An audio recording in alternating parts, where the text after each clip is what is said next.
Hi guys, Squirrel here. This is a UH-1H Huey helicopter. This is DCS. This is DCS 1.5.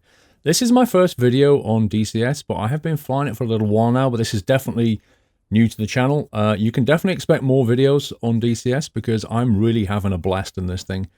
I've flown the A-10 and the Huey and a couple of other aircraft in DCS, both 1.5 and 2.0. I'll explain the differences later, but today I'm just going to show you a bit of Huey flying. The flight model in DCS is excellent, and the handling characteristics of this Huey, it's pretty hard. It's pretty hard to handle, let me put it that way. But it is a classic aircraft. I've put the med skin on it. And what we're going to do today is we're going to do a cold start, and then we're going to take off. And just on the horizon over there, you might be able to see it if I zoom out. You can just see the middle of the horizon there. There's an aircraft carrier, and just beyond that is a frigate.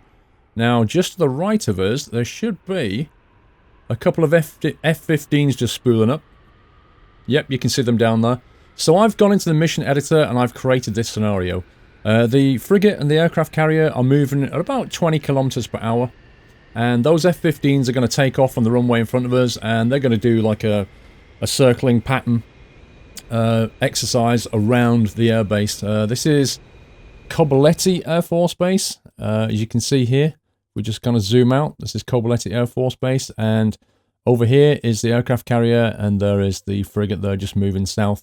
What I'm going to do, and this is not an easy thing to do, I'm going to try and land on the back of the frigate. The frigate has a helipad on it, but it is very, very tricky, and it may end up in a fireball.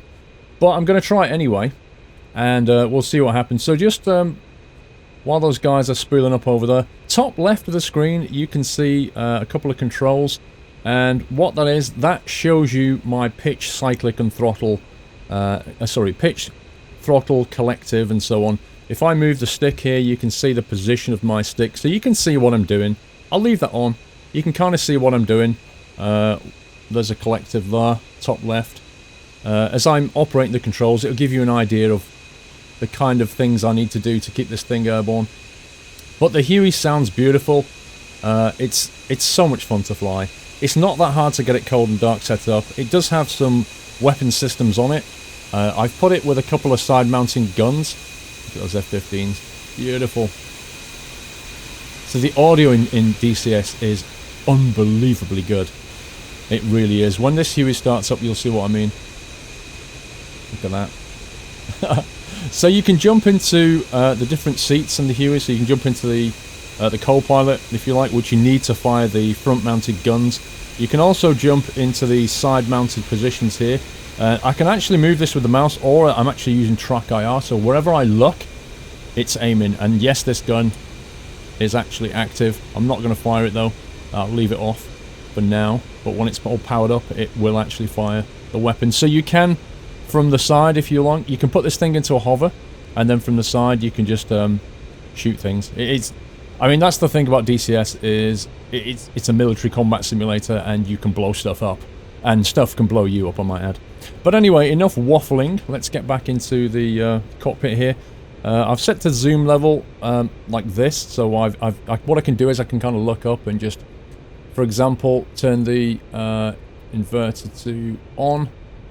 We can put the bus and the AC phase on. Then we need to turn the power on. We'll need to close that. We'll then need to turn the battery on, and when we do that, the low RPM alarm is going to sound like that. That's the alarm that you get if your rotor blades are spinning too slowly. We'll turn that alarm off for now, because obviously the rotor blades are not actually moving, so hence the alarm goes off. With that being set, we'll then put the fuel pumps to on. We'll turn the hydraulics and the trim on like that. And let me just double check the overhead here. That can stay on start. Yep. And then round the back here, we'll put the radar altimeter on just for now. Now, what we need to do is we need to set the throttle. So you can see the throttle twist, and if you look top left there, you can see that moving. So that's the throttle position. To start this thing up, you need about third throttle, like that. And then we need to engage the starter, and you'll hear the blade start to fire up. So if I hold down the start now, Now what we're looking for here is RPMs here to hit about 40 on the outer ring. When it hits 40 we can disengage the starter and throttle up to full, and the rotors will spin up to full speed. But if we go on the outside, you can see the starter engaging, look at that. You can actually see the heli wobble, look at that. This is actually how it behaves in real life, it's so cool. Okay, we're looking for 40. And then we're going to start throttling up.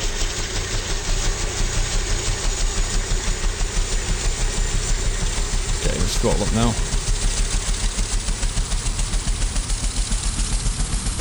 Keep our eye on the gauges. And she's alive! Listen to that, isn't it beautiful? That should settle down into the green.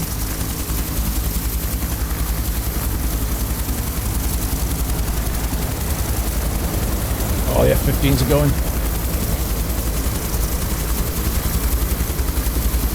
Let's watch the F-15 take off.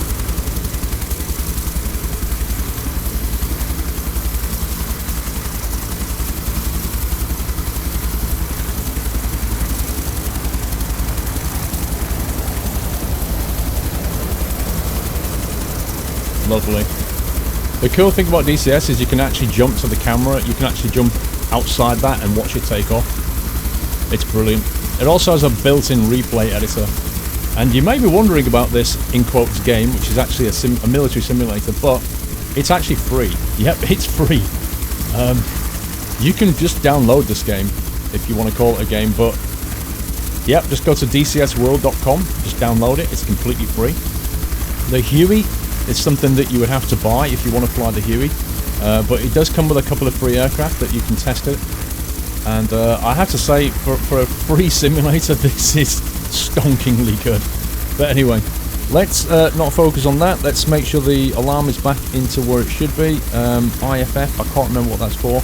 At this point we'd normally do a reset and a test. So you'd normally test that, the lights would go out and then you'd reset it, and if anything needs to come on, it'll come on. And the master caution light would then come on if something new happened.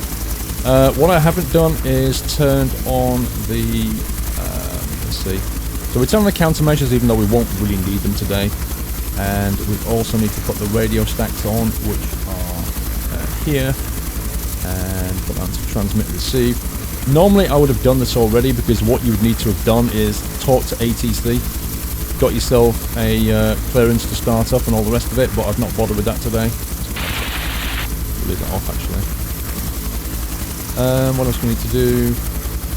We'll leave that in safe mode. These are the weapon systems, we're just going to leave that off for now. This is where you would select your rocket pods and you know what weapon you want to use, whether you want to fire both left and right rockets and all that kind of thing.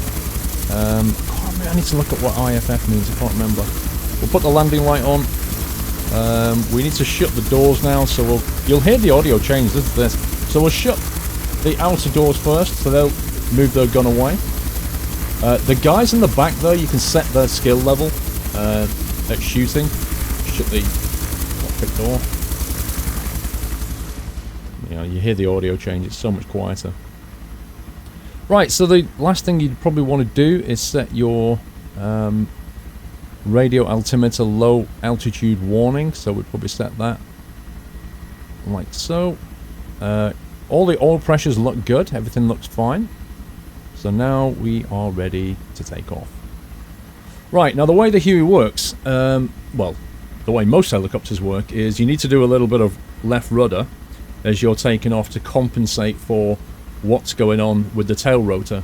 You also need to pull back and left. You can see my throttle there, top left, my stick, sorry. You need to pull back a little bit like that and throttle a little bit left like that. So that's the kind of takeoff position you're looking for. And then you bring up the collective, and as it starts to pick up, you'll obviously need to adjust this. Flying a helicopter is basically a constant fight.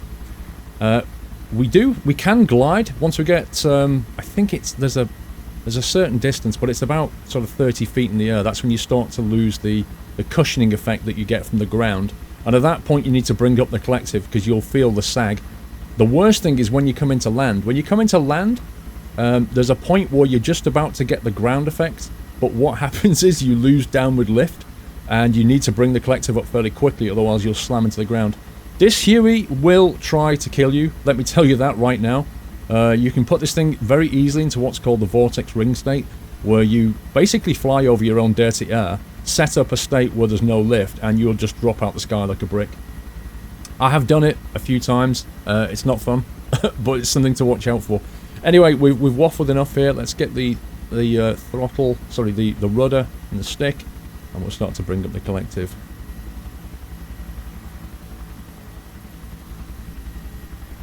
And there we go. So now we're into hover state. As you can see, I'm just going to bring in a bit more left rudder, and that'll turn us that way. And this, you know, if you're going to fly the Huey, this is one of the first things you should really do is learn how to just keep her gliding like this. It's a very useful skill. But as we start to throttle up the collective now, we'll bring that up and we'll start to climb. You can hear the rotor blades chopping.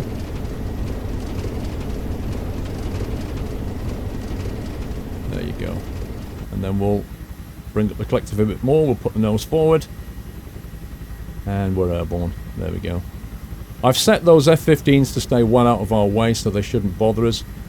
They're very, like, 1,500 meters up and flying about in a giant circle. We might hear them, but at some point later, they'll come back and land. But I think we'll, hopefully, assuming I don't die in a fireball, we shouldn't see them again. But we can always wait for them and watch them land. That's one of the things we could do. At the moment, I'm just trying to trim this thing. So that I can get some kind of a stable flight going here. But as you can see, it's pretty much a constant battle. There we go. Now once you've got it trimmed, you want to keep your eye on a few things. Obviously, you want to keep your eye on the vertical speed indicator, the current altitude, and the speeds. There's a red marker there just after 120, about 125. You'll start to hear the rotor blades chop when you start to get to that kind of speed, and then at that point you need to back off. The other thing to keep your eye on is the RPM, which is here. The engine rotor RPM. You want to keep that in the green zone. If you try to put too much collective in and demand too much lift from the blades, they'll start to slow down. And if they get too low, the RPM alarm will sound. And at that point, you better back off on the collective, otherwise bad things are going to happen. But if we look from the outside, I mean, this thing is just beautiful. I should actually turn off those landing lights. There we go.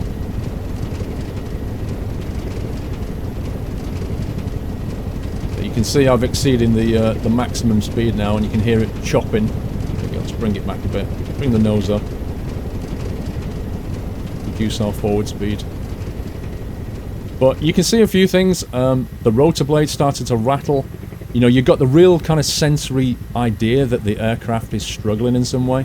The blades are chopping around. You can see the HUD is shaking. It's just fantastically well modeled. Okay, so here's the aircraft carrier, and I'm just wondering if you can see those jets anywhere. Probably put them a bit too high up. There's actually dirt on the windshields. It's really annoying, these bits of dirt. You kind of think that there's something flying around when they're not, but look at that water. Look at that. The thing is about this, guys, is this is only DCS 1.5.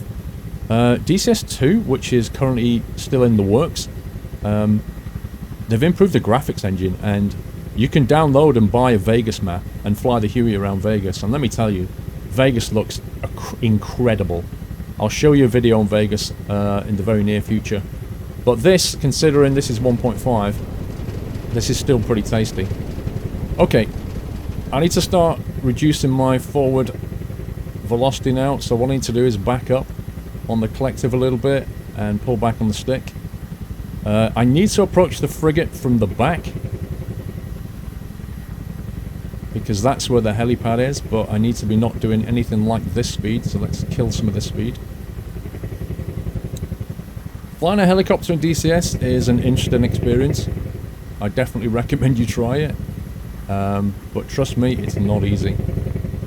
You are going to need certain controls to help you. You know, like a HOTAS and some rudder pedals would definitely be recommended. Track IR is not necessary, but definitely helps with the situational awareness, just being able to look around like this.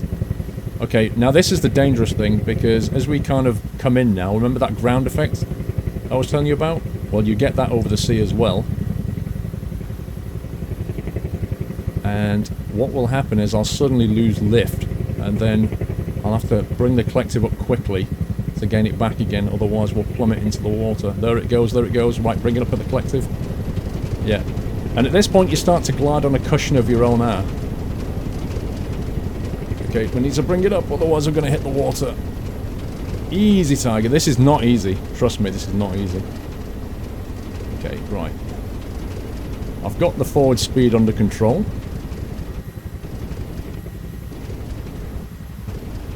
I just hope I don't die in a fireball. I'd like to actually touch this thing down and go, which is what I really want to show you. But you can see I'm just constantly, look at my control stick top left, constantly fighting this.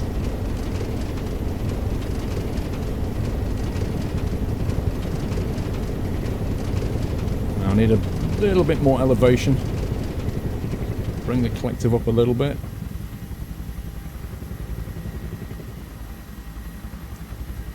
Okay, we've got good control over the forward speed.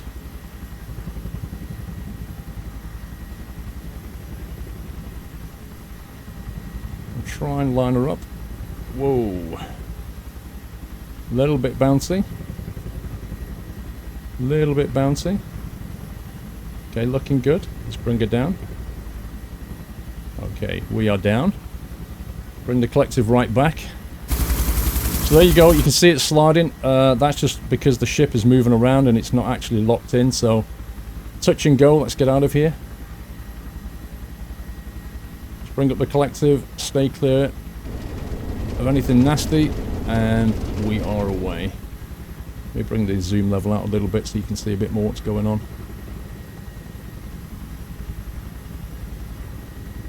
Yeah, it's a pretty heart-stopping experience, let me tell you. You definitely, it demands all of your concentration to do something like that. And that's what I love, is just the challenge of flying a chopper like that is brilliant. I tell you what, I mean, I'm flying in calm conditions right now. If you had a crosswind into this, or a rough sea with that thing bouncing around, wow. I mean, I have a new respect for military pilots, I really do.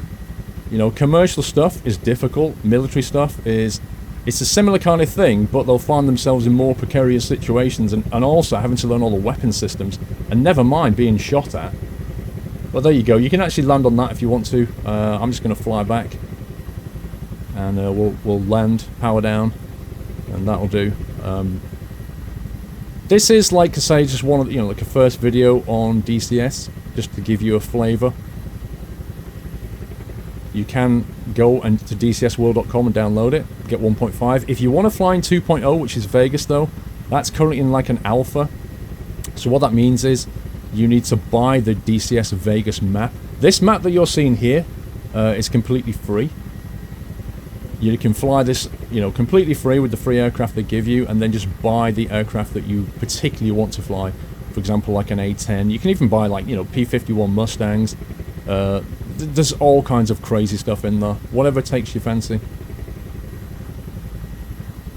I'm going to show you some future videos on the A-10. The A-10 weapon systems are particularly complex, but very, very fun and rewarding. I do actually stream DCS on a Saturday now, if you want to pop over in the daytime on Saturday, UK time. If you want to see me play some DCS. I'm basically learning this thing, guys. I mean, don't think I'm an expert on DCS, because I am not. I'm just having an absolute blast in it, and I just wanted to show you it because it is immense fun. I've blown up tanks, jeeps, there's other aircraft, you can set them to shoot back at you, and there's a full multiplayer. You can set up a mission against your friends, and just try and shoot each other out the sky, or you can, fly and try and take out enemy objectives.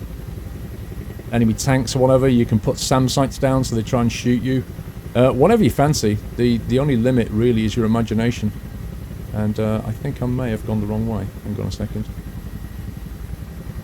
I think I should have gone over there. I wasn't paying much attention, to be honest. Let me have a quick look on the overhead map. Okay. Yep, to the right, that way. That's fine. There it is. I paid no attention, I was waffling and forgot where I was. Let's head over to the Air Force Base. There is full ATC, so if you press up the radio menu like that, and then you go ATC, and you can go Kobuleti Air Force Base, and then you can say I'm inbound. Kobuleti, like in that. field, 1-1, inbound. And Field 1-1, Kobuleti, fly heading 88, Fort 1, QFE 30.93, runway 07, to pattern altitude. so, you know, if you're an aircraft, you can get your approach pattern, they can vex you in, you can get clearance, landing, all the rest of it. It's all built in. You can go to that level. But what we're going to do is just basically fly over there and land this baby. I might wait for the F-15s to land as well. Or we can actually, what we can do is when we land, we can switch to the camera of the F-15 and we can go and take a look at them flying around. You'll see them, I set them to fly in a formation, so they'll fly together. Cleared for visual, contact tower. Okay, cleared for visual, contact tower, so request landing. Kobuleti, in field, 1-1, request landing. Enfield 1-1, Kobuleti, clear to land, runway 07, wind 047, at 3 meters per second. Let's land 07. I think he's mistaken me from an aircraft. From a jet or something. There's some cargo bags there. They are, you can pick them up in the Huey with the cargo hook. And let me tell you, that is so difficult. I will show you that in a future video. It's particularly interesting and difficult to try and do that kind of stuff. Right, let's try and kill some of the speed now. Because we need to... Now, you've got to be very careful. You don't want to get in your own dirty air. If you do, this thing will plummet. It will lose all lift and plummet. So I'm just going to keep moving while I shave off some of that speed. And same thing, we're going to lose lift. There it goes. Bring up the collective.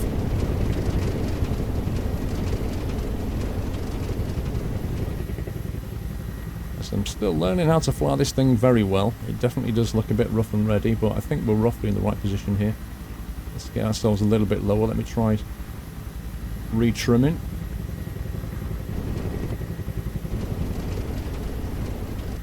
Okay.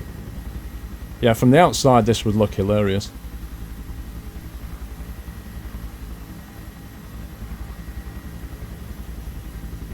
Okay, we're in our own cushion now. You can feel it. When it starts to level out and smooth like that, you're in your own air cushion, look. I know, if we can just encourage it to move forward a little bit.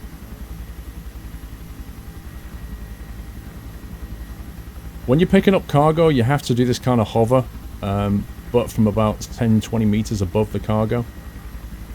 And you have to hold it for like 3 seconds before the cargo gets automatically hooked in.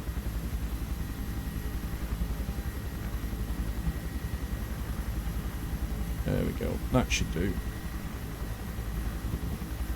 And she's on the ground. Fantastic. So I even managed to land inside my own slot, which is nice. If we open the side door, I'll just quickly show you that. So if you go into the gunner position like this, you can basically shoot up the base like that.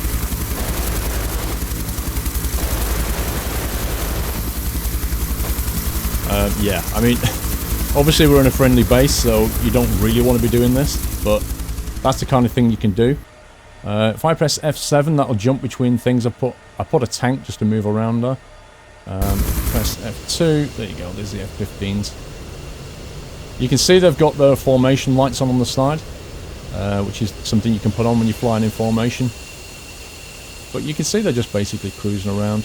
Where's the other one? Where's your mate? You above him or below him? Where is he? He's just behind him, maybe. I don't know where he is relative to his compadre. But just look at the detail here. Look at the frame rates. I mean, it's just beautiful. It really is. It's so good. I definitely recommend this to you if you love flying. It's not easy to get into. It's there's a lot of controls to set up, but it's definitely worth doing. I'm just going to run the script. If you press the left Windows key and end, That will go through the shutdown sequence for you. Left Windows and Home will go through the startup. So it's very easy to get started and stopped. That's the low RPM warning there.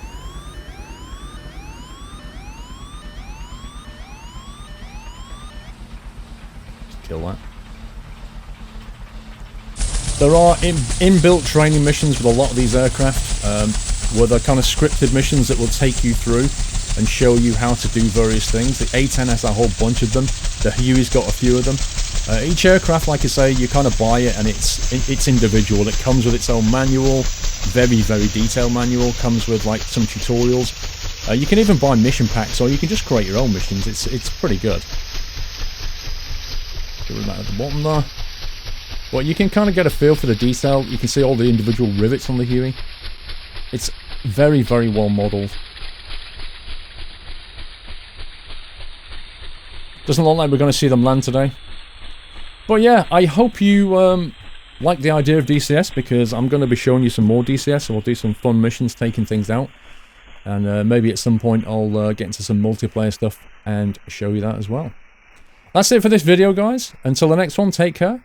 Happy flying.